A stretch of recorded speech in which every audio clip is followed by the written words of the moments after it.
Cuaca lagi dingin nih, enaknya minum udang jahe. Membuat tubuh menjadi lebih hangat. Dan tahukah kamu kalau udang jahe ini dibuatnya terdiri dari bahan-bahan rempah. Di antaranya adalah jahe dan juga kayu manis.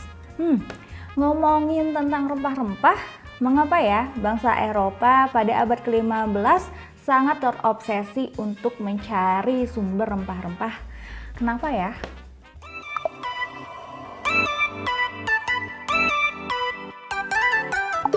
Assalamualaikum warahmatullahi wabarakatuh. Salam Historia.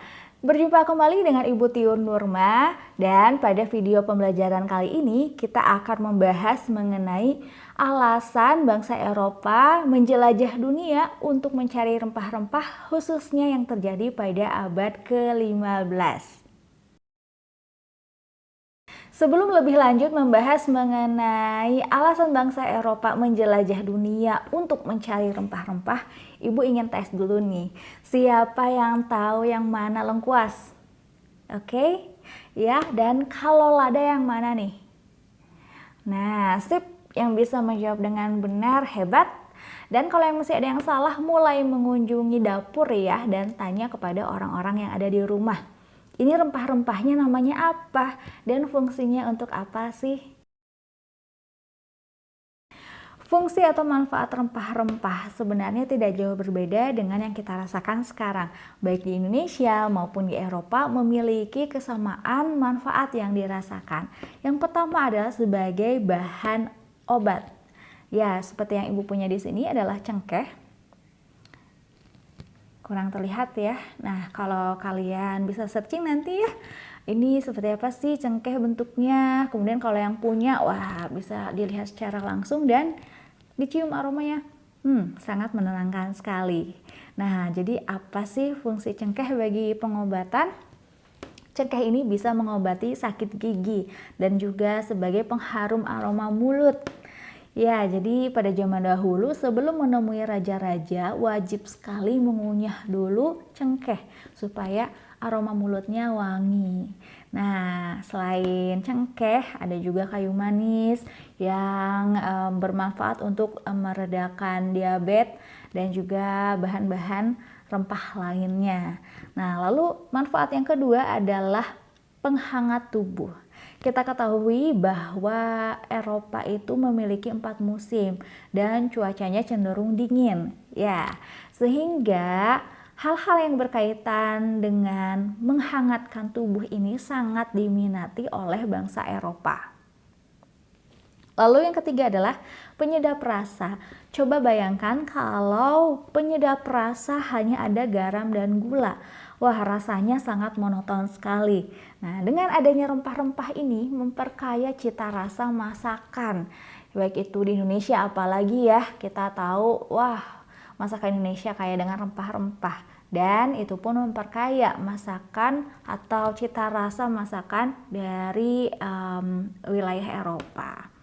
Nah, kemudian untuk mengawetkan makanan, ya coba, wah, abad ke-15 bahkan sampai sebelumnya cara mengawetkan makanannya seperti apa ya? Nah, salah satunya adalah dengan menggunakan rempah-rempah karena saat itu belum ditemukan kulkas sehingga rempah-rempah ini berfungsi untuk mengawetkan makanan. Lalu yang selanjutnya adalah untuk pewangian, untuk kecantikan. Ya, kunyit, suka ini ya, masker kunyit nggak? Nah, kemudian sebagai sarana pemujaan juga, sarana pemujaan dewa, sebagai diyakini bisa mengusir wabah. Ya, seperti itulah fungsi rempah-rempah. Dan yang terakhir ini sebagai simbol prestise. Karena rempah-rempah ini harganya sangat mahal, setara dengan emas. Bahkan kalau makanan yang dibumbui rempah-rempah ini disuguhi di atas mangkuk atau piring emas atau perak. Sehingga, wah, rempah-rempah ini memiliki harga yang sangat tinggi sehingga menentukan status sosial masyarakat. Jadi kalau ada sebuah pesta dan di sana memiliki makanan yang banyak dibumbui rempah, maka diketahui bahwa orang tersebut sebagai orang yang kaya raya. Nah, inilah manfaat atau fungsi rempah-rempah yang terjadi di Eropa. Mengapa harga rempah-rempah mahal di Eropa? Yang pertama adalah karena langka. Ya, di Eropa tidak tumbuh rempah-rempah, lebih banyak ditemukan di daerah tropis, sehingga karena langka jadinya harganya semakin tinggi. Lalu yang kedua, melalui perjalanan yang sangat panjang. Coba bayangkan dari Maluku ke Malaka, dari Malaka ke India, dari India ke Yaman, kemudian dilanjutkan ke Alexandria, dan barulah nyampe ke Eropa di Venesia. Nah, melalui perjalanan yang sangat panjang dan juga beresiko. Nah, ini juga bisa meningkatkan tingginya harga. Belum lagi dengan adanya banyaknya distribusi. Sehingga tentunya akan menjadi semakin naik lagi, bahkan menjadi 1000 kali lipat. Wah, satu karung rempah-rempah bisa membeli rumah loh. Nah, lalu yang ketiga adalah adanya cerita-cerita, mitos-mitos yang dibumbui untuk rempah-rempah ini.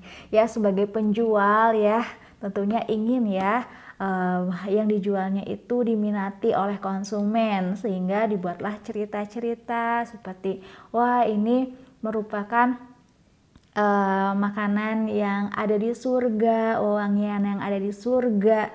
Kemudian dewa-dewi pada masa lalu menggunakan rempah-rempah dan lain-lain. Bahkan puisi-puisinya itu pun banyak sekali menuliskan atau mengasosiasikan rempah-rempah. Nah, sehingga ini bisa menaikkan harga rempah-rempah di Eropa. Mengapa bangsa Eropa baru berbondong-bondong mencari sumber rempah-rempah pada abad ke-15? Ini ada kaitannya dengan akhir Perang Salib yang terjadi pada tahun 1453 Masehi, yaitu ketika Sultan Mahmud II menguasai kota Konstantinopel. Nah, dari sana ia dan juga pemerintahannya bisa mengontrol lajunya perdagangan dari Asia, Afrika, dan Eropa. Dan pedagang-pedagang Eropa ini cukup sulit untuk mendapatkan rempah-rempah melalui jalur sebelumnya. Sehingga mereka mencari jalur yang baru, yaitu melalui penjelajahan samudera. Jadi kesimpulan dari alasan bangsa Eropa mencari sumber rempah-rempah pada abad ke-15 adalah yang pertama, karena rempah-rempah memiliki banyak manfaat, mulai dari kesehatan, penyedap rasa, untuk pemujaan, sebagai simbol prestis juga. Nah, lalu yang kedua adalah karena sangat mahal ya, sehingga ini merupakan perdagangan yang sangat menguntungkan jika pedagang-pedagang Eropa mendapatkan rempah-rempah langsung dari produsennya. Nah, lalu yang ketiga adalah karena kekalahan dari Perang Salib ini memunculkan rasa ingin balas dendam atau reconquesta. Ya, ingin balas dendam, ingin menunjukkan bahwa bangsa Eropa itu bisa maju seperti bangsa-bangsa Arab. Ya, dan juga ingin menyebarkan agama Kristen. Jadi balas dendamnya seperti visi dan misinya ini, yaitu 3G. Gold, kekayaan; gospel, menyebarkan agama Kristen; dan glory, yaitu memperbanyak tanah jajahan. Sekian video pembelajaran kali ini. Ingat untuk subscribe supaya mendapatkan video-video pembelajaran sejarah yang menarik dan mudah dipahami khusus untuk kamu. Sekian, wassalamualaikum warahmatullahi wabarakatuh.